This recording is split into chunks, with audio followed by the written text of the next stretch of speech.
Welcome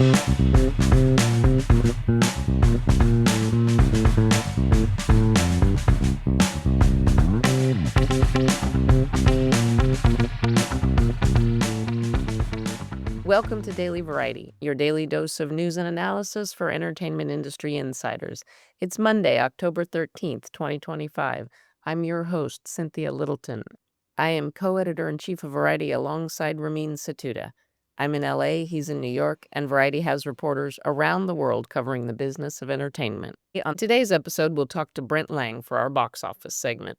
It was a slow frame for Disney's Tron Ares, and there were disappointing openings to go around for Paramount's Roofman and Lionsgate's Kiss of the Spider-Woman. And then you'll hear more from me and Variety's international editor, Elsa Keslassy. I'm working out of Cannes this week as Variety assembles on the Côte d'Azur to cover the annual Mipcom content market that's going on here this week. Today, on the opening day of the market, Variety and Mipcom are once again hosting our C-Suite Conversations track at the Palais de Festivals.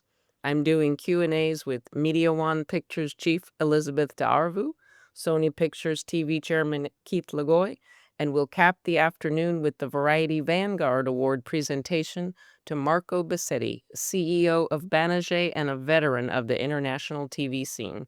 More to come on that in tomorrow's episode. But before we get to our box office analysis and more, here are a few headlines just in this morning that you need to know. The auction of Warner Brothers Discovery has begun. Bloomberg reports that Warner Bros. Has rejected an offer of $20 a share from David Ellison's Paramount Skydance. This is going to force the hand of any other bidder who's serious about jumping in for the chance to buy Warner Brothers, HBO, CNN, and many more assets. Sean Penn delivered a heartfelt tribute to Jack Nicholson during his visit to a classic film festival going on about 275 miles north of where I'm recording this in Cannes. At the Lumière Classic Cinema Fest in Lyon, France, Penn introduced the opening night film, 1975's One Flew Over the Cuckoo's Nest. Penn called the legendary actor a huge inspiration and said that he served as nothing less than, quote, an angel on my shoulder, end quote, when they worked together on two films, 1995's Crossing Guard and 2001's The Pledge. Penn also had a lot more to say about the state of American movies.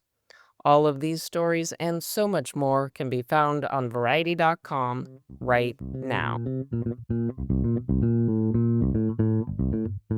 Now we turn to conversations with Variety journalists about news and trends in show business.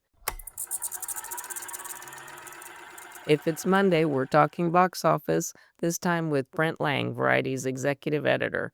It was tough sledding this past weekend as Tron Ares, Roofman, and Kiss of the Spider-Woman all opened to disappointing numbers. Brent Lang, thank you for joining me today. Thank you for having me.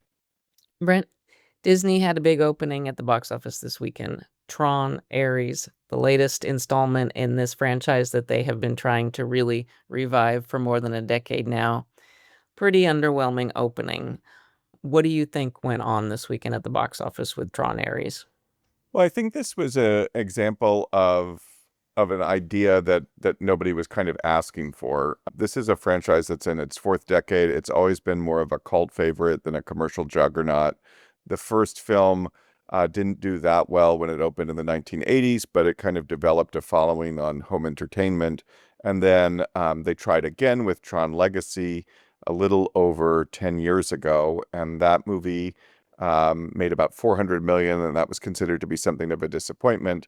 And then this Tron Ares has been in development hell for a long time.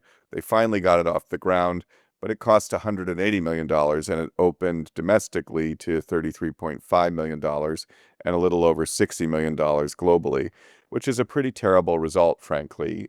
So I think what they wanted to do was to put a little more steam into this series. Part of the reason is they have a theme park ride in Walt Disney World, needing a ride that appeals to younger men, and their rights to the Marvel characters are tied up in other licensing agreements that predate Disney's purchase of Marvel. So Tron has become a stopgap in one of their major theme parks.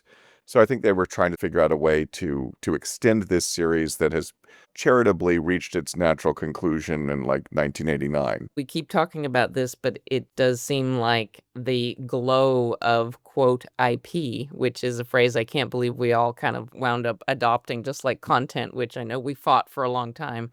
But the idea that there's a Tron baseline out there, just the banking on Tron, the name itself, to bring a certain level of person to the box office. And this result is showing that bankability just isn't there. Or do you think this is a Tron specific problem? I think it's a little bit of both. I do think there's a couple of things at play here, some of which is if you look at what's happened in Hollywood over the last 15, 20 years or so, the studio system kind of trained consumers to expect certain things from theatrical releases. And not that long ago, they had a true slate style where they had a couple of tentpole movies, a couple of sequels, some original properties, some rom-coms, some dramas, different types of genres for different types of audiences. And it was more of a volume game. And what ended up happening is they decided to move from like, a few over 20 movies a year, 30 in the 90s to more like 12 or 14. And those 12 or 14 cost a lot more money, but they were supposed to be based on recognizable IP. But there's Right. a limit on like what is actually recognizable IP. And the thing that I think the studios have started to realize is that a lot of their signature franchises are starting to get a little long in the tooth and they need to replace them, but they've kind of gotten people out of the habit of expecting original stories at the multiplexes. So it's kind of a difficult conundrum that they're dealing with right now, where I think studio executives are not known for taking like huge creative swings. And I think it's easier for them to say, well, we made this $180 million sequel to this franchise. They're not going to probably lose their job for that. But to say like, we spent $130 million on this original property, well, you could lose your job for that. And if you look at what's happening with one battle after another, that's kind of that's the other side of things where Warner Brothers under Mike DeLuca and Pam Abdi really did take a pretty bold swing, Mhm. giving $130 million to Paul Thomas Anderson for this film because Leonardo DiCaprio was in it. And it got amazing reviews. And, it's going to have trouble making $200 million. So it's going to lose tens of millions of dollars. So I think it just shows just how difficult it is to do something that's bold and innovative right now. I think they've got to figure out a way to get budgets under control. It really is going to prevent them from finding new stories that keep people engaged in this medium, because after a while people do get tired of the overly familiar. Well, I'm sorry to say that there was other pain spread around the box office. It really was a lackluster weekend. Yeah, it really Um, was. There weren't a lot of things that seemed to connect this weekend. from reading our box office story, Paramount was probably also underwhelmed with the opening for Channing Tatum's Roofman, a movie that also got a lot of good reviews, a lot of word of mouth, especially coming out of festivals. Channing Tatum, the star, was on our cover with a fantastic story. To their credit, this one is a very original concept and just did not connect with enough people out there to give it a solid opening. It made about $8 million. Now, I will say Paramount and Miramax, which developed the film, are relatively protected because it only cost $19 million to make. So it's not going to be a huge financial loser. I love this movie. I think it's really fun. It's the kind of movie that needs kind of word of mouth to build an audience. It may have gone too wide too soon. I think the problem was they couldn't quite figure out what their core demographic was for this movie. They couldn't figure out, was it older women? Was it older men? And I think that the marketing was a little muddled. The title is also, it's a kind of a perplexing title. Do you any signs that it could benefit from word of mouth? You're probably looking at a fairly small money loser, but it's yet another one of these adult skewing dramas that have struggled this fall in a more limited way. I think this was released on about 1,300 screens, but Kiss of the Spider Woman with Jennifer Lopez, which got okay reviews, not as good as Roofman. That really collapsed. It made less than $1 million. So that's a pretty terrible result for a movie like that. And that movie cost $34 million. So that's a bigger risk. And again, it just shows, these are supposed to be big draws. These are names. Everybody knows who Channing Tatum is. Everybody knows who Jennifer Lopez is. Everybody knows who Leonardo DiCaprio is. And these people aren't able to get people into theaters. So it's just a difficult time right now to figure out how to build an audience, how to cut through the noise, and where to reach them too. There's an analyst in the story that says box office momentum can shift really quickly. That's also something that sure seems a symptom of our constant communication culture where we're constantly getting stimulus and information fed to us on our phones. The cultural conversation just shifts so dramatically. And in terms of momentum, I think that there is something about in-theater advertising being very effective. Like if you look at Weapons, Weapons did very well. There was a lot of marketing material tied to it. I think that's why the next Conjuring movie actually exceeded expectations, because I'm sure that a lot of people who went to see Weapons, who were the same core audience for The Conjuring, saw spots for it and decided to see that film. I mean, I've no, empirical data to back that up, but there is a sense that going to the movies is the best advertisement for going to see more movies. And what's happened this fall is more recently, you haven't seen that consistency of one film feeding into the opening of another film. You hear that at our events and in reporting, the distribution execs are high-fiving rivals when somebody has a hit that brings people to the theaters, that gets the all-important sampling of those trailers. Well, there's always next weekend, and there are some big heavy hitters to come around Thanksgiving and Christmas, and we will cover all of it. As always, thanks to you and Rebecca Rubin for being our stalwarts at the turnstiles. Thanks for having me.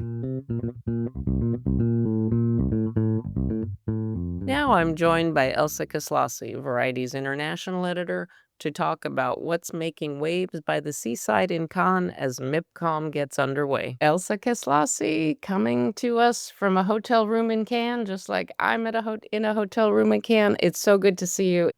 Yes, it's great to be back at Mipcom, and the sun is shining. It's always a plus.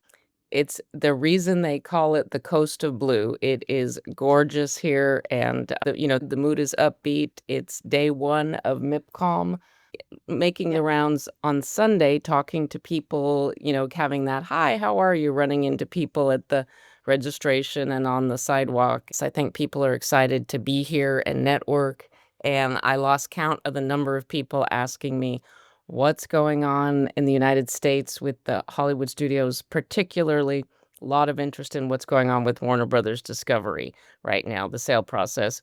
No surprise. What did you pick up in your travels last night, Elsa? Everyone is interested in what's going on in the US, even in Europe, because as you know, a lot of European companies, they want to acquire US companies. So they're on the lookout for what's on the market and what consolidation is happening in the US. As we know, there is a lot of consolidation happening also in Europe. So I think that's a big theme. I would say like this year, the big focus at Mipcom, I think is going to be on the creator economy because YouTube is celebrating its 20-year anniversary this year, and they're having a presence at Mipcom for the first time. And I attended the panel this morning. The auditorium was completely packed, and people listened to the conversation between Pedro Pina from YouTube EMEA and an executive from BBC Studios who talked about their partnership. And I think we're going to see more and more partnerships between blue chip legacy medias, like BBC and platforms like YouTube. Later on, we'll talk to Banijay CEO Marco Bassetti, who is going to also talk about looking at the creator economy because they need that kind of segment of the population, like the demo. I miss no opportunity to point out YouTube's 20-year push really began back in March when we had CEO Neil Mohan on the cover, and I'm not surprised that panel was super packed. More people are watching YouTube as TV versus even on their phones or on their laptops anymore, and so that it perfectly tracks that they are here because they are television. But of course, they have elevated now the creators like the Mr. Beasts to this much more professional level. And it is fascinating to watch those two communities, the professional TV and the creator. There's been a wide gulf, but they are getting closer and closer together. Of course, this event has just started, so we are just taking the very earliest sort of first impressions, but I think it's going to be busy. As we're recording this, we're a couple of hours away from our C-suite conversations. We are so excited to have this high-quality time slot at Mipcom, to use a TV metaphor, for what we hope will be 3 really great substantive business conversations. Elsa, I'm excited for you to join me on stage. As we were talking, Banijay announced that they were buying the Dutch creator outfit. So I think that's really interesting. We're about to sit down with the CEO of Banijay, and they've just announced an acquisition. This is both modern journalism and the life of being at one of these markets. As we said, it would be busy. Thank you for adding that bulletin, Elsa. As we close out today's episode, we have to pay tribute to Diane Keaton, the incredible actor and director who died October 11th at age 79. She had a one-of-a-kind career. My colleague Owen Gleiberman paid tribute to Keaton in a beautiful appreciation post. He cited her, quote, incandescent comic charm, end quote, and her versatility as an actor who sought characters who were, quote, the embodiments of complicated feminine power, end quote. My colleague Michael Schneider remembered a different side of Diane Keaton in a great story that only he could write. Keaton worked hard in the last decades of her life as a conservationist trying to preserve the history of Los Angeles. That included a long but ultimately unsuccessful fight to save the famed Ambassador Hotel. Michael Schneider, noted booster of Los Angeles that he is, was also involved in that effort. He found a great quote that Keaton delivered at a rally in 2006. It really seems to capture the freewheeling Diane Keaton. She compared the loss of the hotel to, quote, losing a lover. She described looking at the site where the ambassador stood for the first time after it was knocked down, and she said, quote, I felt the loneliness of her last stand. I heard an echo, an echo. Maybe it was the echo of the ambassador calling me. It was almost as if she was saying to me, she was saying, goodbye, Diane, keep me in your heart, and next time, try harder, end quote. Diane Keaton was a grande dame in Annie Hall's clothes. May she rest in peace. Before we go, congrats to Allison Rawlings. The NBC Universal and DreamWorks alum has been named head of publicity and communications for FX. It's a big move across the valley floor for Rawlings after spending a decade on the Universal lot. Thanks for listening. This episode was written and reported by me, Cynthia Littleton, with contributions from Brent Lang and Elsa Keslassy. Sticks, Nicks, Hick, Picks. Please leave us a review at the podcast platform of your choice, and please tune in tomorrow for another episode of Daily Variety. Au revoir.